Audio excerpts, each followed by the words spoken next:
சித்தார்த்தை பற்றியும் ஒரு அபிப்பிராயம் இருக்குது. ஒரு பயங்கர புத்திசாலி அண்ட் பயங்கர அகங்காரமான ஒருத்தர். பட் நிஜத்தில் நான் சொல்கிறேன், சித்தார்த் ஒரு அடிமுட்டாள். அனைவருக்கும் வணக்கம். நான் இப்படி முதல்ல என்னை பேச கூப்பிட்டதுக்கான காரணம், பறந்து போட சென்சார் இப்போ தான் நடந்துட்டுருக்கு. ஸோ முடிச்சுட்டு வேகமாக போகணுங்கிறதுக்காக என்னை அருண் வேகமாக பேச கூப்பிட்டாரு. அதனால தான் பெரியவங்களுக்கு முன்னாடி நான் வந்துட்டேன். அதுக்காக மன்னிக்கணும். அண்ட் ஜூலை 4 எனக்கு, அருணுக்கு, சித்துக்கு 3 பேர்த்துக்கு முக்கியமான நாள். நானும் சித்துவும் ரொம்ப வருஷமாக சேர்ந்து படம் பண்ணணும்னு ட்ரை பண்ணிட்டே இருந்தோம். ஒரு வழியாக 2 பேர்த்த படமும் ஒரே நாளில் ரிலீஸ் ஆகுது. அந்த அளவுக்கு வந்துட்டோம் சித்து. தேங்க்யூ. அண்ட் இந்த படத்தினுடைய தயாரிப்பாளர் அருண் விஸ்வா என் லைஃப்பில் ரொம்ப முக்கியமான ஒருத்தர், என்னுடைய உதவியாளர். அவர் நான் எப்போ சந்தித்தேன்னா, தங்க மீன்கள் எடுத்துகிட்டு ஒரு 2010-11 வாக்கில் அது ரிலீஸ் ஆகுமான்னு தெரியாதப்போ என் ஆஃபீஸ்க்கு ஒரு நாள் வந்தார். அவர் ஆஃபீஸ்க்கு வந்ததுலேருந்து எங்கள் ஆஃபீஸில் ஒரு நம்பிக்கை வர ஆரம்பிச்சிது. டெய்லி இந்த படத்தில் வந்து ஐ திங்க் அப்பாவோட பேர் வந்து வாசுதேவன் அப்படின்னு நினைக்கிறேன். நாங்கள் 2 பேரும் கௌதம் வாசுதேவன் சார் ஆஃபீஸ்க்கும் அவருடைய ஷூட்டிங்க்கு போயிட்டே இருப்போம். ஸோ அதனால தான் வாசுதேவன் பேர் வச்சிங்களான்னு தெரில. அண்ட் கிட்டத்தட்ட ஒரு 2.5 வருடங்கள் தங்க மீன்கள் ரிலீஸ் ஆகுமா ரிலீஸ் ஆகாதா அப்படின்னு தெரியாமல் இருந்தப்போ, கூட பணிபுரிந்தவங்களாம் அந்த படம் ரிலீஸ் ஆகாதுன்னு நினச்சி போனதுக்கு அப்புறமும் அருண் விஸ்வா என் கூட தொடர்ந்து வந்துகிட்டே இருந்தார். அவரோட வேலை என்னென்னா, காலையில் என்ன வருவார், நாங்கள் ஒரு பைக்கில் கிளம்புவோம், நேராக ஃபோட்டான் கதாஸ் ஆஃபீஸ்க்கு போவோம். இப்போ நீதானே என் பொண்ணு சொந்த ஷூட்டிங் போவோம், கௌதம் சாரை பார்ப்போம். அவரை பார்த்து ஒரு சந்தோஷம் வரும், ஏதாவது ஒரு நம்பிக்கையான வார்த்தை சொல்லுவார். அப்படியே போயிட்டே இருந்துச்சு. அதுக்கப்புறம் அவர் தான் வசந்த் ரவியை கூப்பிட்டு வராரு, அவங்க அப்பாவை கூப்பிட்டு வராரு. கிட்டத்தட்ட நான் என்னுடைய 2 BHK ஃப்ளாட்டில் இருந்து என்னை வெளியில் கூப்பிட்டு வந்து கோடம்பாக்கத்துக்குள்ளே கூப்பிட்டு போன ஒருத்தர் அப்படின்னா அது அருண் தான். அருண் மூலிமா தான் எனக்கு நிறைய இண்டஸ்ட்ரியில் இருக்கக்கூடிய எல்லாருமே அறிமுகமானாங்க. And Arun thank you for that. And நீங்கள் இல்லைன்னா தங்க மீன்கள் எப்படியும் வெளியில் வந்திருக்கோம். ஆனால் அந்த காலத்தை நானும் மாரி செல்வராஜும், அப்போ ஆஃபீஸில் வந்து மாரி செல்வராஜும் நானும் இருப்போம். இப்போ அருண் விஸ்வா வருவார். வந்தாலே ஒரு அருண் விஸ்வா பார்க்குறப்ப எல்லோரும் நினைப்பாங்கன்னா ரொம்ப பணக்கார வீட்டு பையன் அப்படின்னு நினைப்பாங்க. ஏதோ ஆடிக்கார் பிறந்ததுலேயும் ஆடிக்கார் வச்சுருக்காருன்னு. பட் இல்லை, அருண் விஸ்வா அது சொல்லாமான்னு தெரில. அருண் விஸ்வா வந்து என்ன சொல்கிறது, வீடற்று கடன்காரர்கள் துரத்த ஒவ்வொரு ஊராக வாழ்ந்து சென்னையில் வந்து அண்ட் சென்னைக்கு ஒரு கனவோடு வந்து பெரிய நம்பிக்கையோட, அவரோட கனவு 3 BHK வாங்குறதுலாம் இல்லை, ஒரு டைரக்டர் ஆகணும், ப்ரொடியூசர் ஆகணும். அண்ட் பெரிய படிப்புலாம் இல்லை, வெறும் டிப்ளமோ. அதையுமே முடிச்சாரான்னு எனக்கு தெரில. ஏன்னா அவர் அறிவாளி தான், ஆனால் முடிப்பதற்கான சூழல் இருந்துச்சா எனக்கு தெரில. ஆனால் அவங்க அம்மாவும் அவங்க அப்பாவும் எனக்கு தெரிஞ்சு இந்த படத்தினுடைய அம்மா அப்பா மாதிரி தான் நான் நினைக்கிறேன். அவங்க பேரில் தான் அந்த ப்ரொடக்ஷன் கம்பெனி சாந்தி டாக்கீஸ். அவங்க அப்பா வந்து ரொம்ப இன்னசென்ட்டான ஒரு ஃபாதர். அண்ட் அவங்க அப்பா வந்து எனக்கு தெரிஞ்ச அருண் விஸ்வா இன்றைக்கி வரைக்கும் எந்த கேள்வியுமே கேட்டிருக்க மாட்டாருன்னு நினைக்கிறேன். அருண் விஸ்வா செய்கிற எதுக்குமே அவர் நோ சொல்லியிருக்க மாட்டார் நான் நம்புகிறேன். அவங்க வீட்டை பொறுத்த வரைக்கும் அருண் விஸ்வா தான் சூப்பர் ஹீரோ.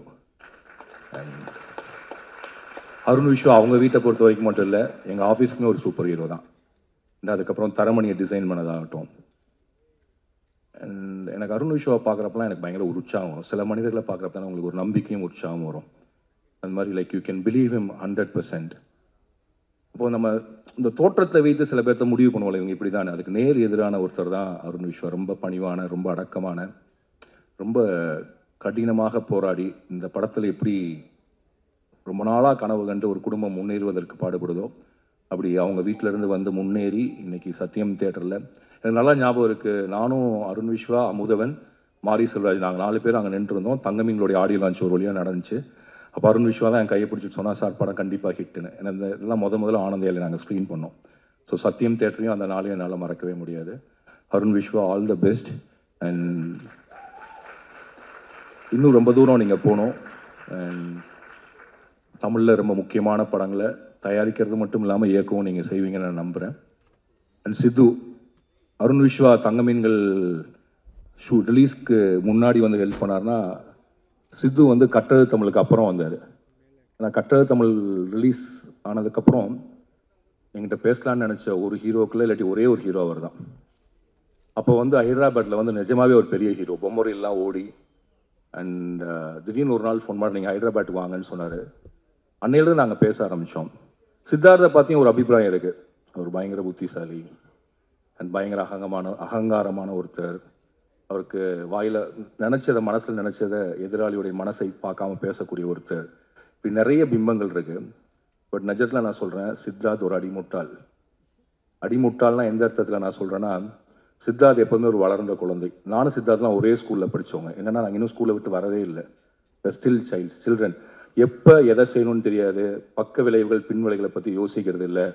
அந்த ஃப்ளோவில் மனசுக்கு என்ன தோணுதோ அதை செஞ்சுட்டு போகக்கூடிய ஒரு இயல்பான காற்றுல பறக்கக்கூடிய ஒரு பஞ்சு மாதிரி தான் சித்து. சித்து ஏன் இவ்வளோ இளமையாக இருக்காருன்னா, அந்த மனசு அவ்வளவு பஞ்சு மாதிரி மிதந்துட்டே இருந்தால் மட்டும்தான் இளமையாக இருக்க முடியும்னு நினைக்கிறேன். Sidhu, be a child always, don't worry what others says, and you are a great inspiration to me, you are a great friend to me. And எப்படி அருண் விஷயம் ஒரு நம்பிக்கையோ அதே மாதிரி தான் சித்து எனக்கு நம்பிக்கை. அண்ட் சித்து வந்து நடிக்கிறாரோ இல்லையோ, நான் எப்போ பாட கூப்பிட்டாலும் வந்து படத்தில் பாடுவார். அதுக்கு காரணம் என்னென்னா, சித்துவோட பாட்டெலாம் நான் கேட்டிருக்கேன்.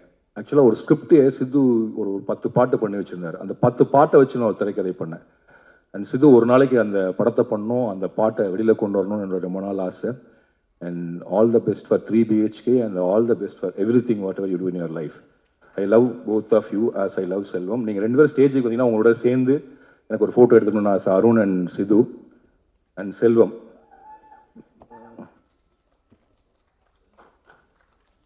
ஒவ்வொரு வீட்லேயும் குடும்ப உறுப்பினர்கள் மாதிரி இது எங்கள் குடும்பத்தினுடைய உறுப்பினர்கள். ஸோ எங்கள் 3 BHனுடைய 3 பேர் அப்படின்னு சொல்லலாம்.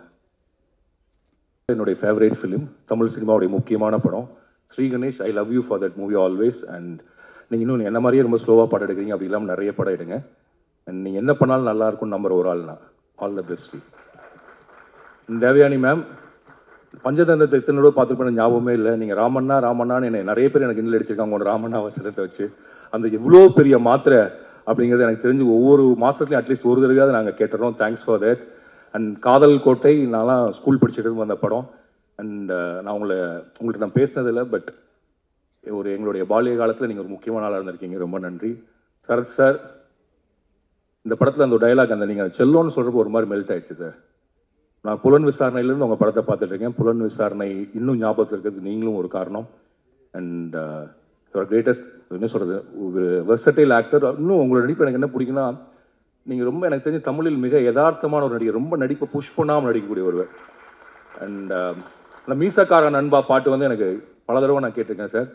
ஐ திங்க் நீங்களும் உங்களுடைய குரலும் ஒரு மாதிரி வந்து எப்போதுமே ரொம்ப இணக்கத்தையும் ரொம்ப நட்பாக அன்பாக இருக்கக்கூடிய உஷ்ணத்தையும் கொடுக்கக்கூடிய ஒன்று. ரொம்ப நன்றி. And for the music director, for the every one, என்னுடைய வாழ்த்துக்கள். அப்புறம் இந்த படத்தில் ஒரு வசனம் வரும், வீடுங்கிறதுனா அது மரியாதைன்னு சொல்லி. கண்டிப்பாக அது ஒரு ஸ்டேட்டஸ். பட் அதை தாண்டி எனக்கு என்ன தோணுன்னா, எல்லோரும் வீடு வாங்கணும்னு நினைக்கிறது வந்து வெறுமன கௌரவத்துக்காகவோ இதுக்காக மட்டும் இல்லை. இல்லாட்டின்னு எனக்கு வாடகை வீட்டில் இருந்தாலும் வீடு தானே, மேலே கூரை இருக்குது. பட் அப்படி இல்லை, எனக்கு பின்னாடி என் பையனோ அவங்களோட குழந்தைங்களோ எந்த மாதிரி விஷுவலில் வாழ்வாங்கன்னு நான் செட் பண்ணி வைக்கிற ஒன்று தான் வீடு. ஸோ நான் போனதுக்கப்புறமும் இந்த வீட்டில் தான் அவங்க இருப்பாங்க, இந்த அறையில் தான் அவங்க தூங்குவான்னு எனக்கு தெரியறப்ப எனக்கு ஒரு மாதிரி நான் பார்க்க முடியாத ஃப்யூச்சரை, என்னுடைய சந்ததிகளினுடைய வருங்காலத்தை, அவங்க எங்கே தூங்குவாங்க, அவங்க எங்கே சண்டை போடுவாங்க, அவங்க எங்கே உடலுறவு கொள்வாங்க, எங்கே குழந்தைகள் பிறக்கும், எந்தையும் தாயும் மகிழ்ந்து குழாவும் அந்த இடத்தில் என்னுடைய மகனும் அவனுடைய மனைவியும் எங்கே மகிழ்ந்து குழாவுவாங்க, இப்படிங்கிற பல விஷயங்கள் சேர்ந்த ஒன்று தான் வீடு. கண்டிப்பாக அஃப்கோர்ஸ் அது மரியாதைக்குரிய ஒன்றா இருந்தாலும் கூட ரொம்ப உணர்ச்சி பூர்வமான ஒன்று. அண்ட் இந்த 3 BHK படம் அப்படிப்பட்ட உணர்ச்சி பூர்வமான படமாக இருக்குன்னு எல்லோரும் என்கிட்ட சொன்னாங்க. அண்ட் எனக்கு தெரிஞ்சு தமிழகத்தில் இருக்கக்கூடிய அனைத்து மக்களும் தங்களுடைய வாழ்க்கையோடும் தங்களுடைய கனவுகளோடும் தொடர்புபடுத்தி கொள்ளக்கூடிய ஒரு படமாக 3 BHK இருக்கும். அதை உருவாக்கிய என்னுடைய அருணுக்கும் அதில் நடித்த என்னுடைய சித்துக்கும் எனக்கு பிடித்த ஸ்ரீக்கும் வாழ்த்துக்கள். நன்றி.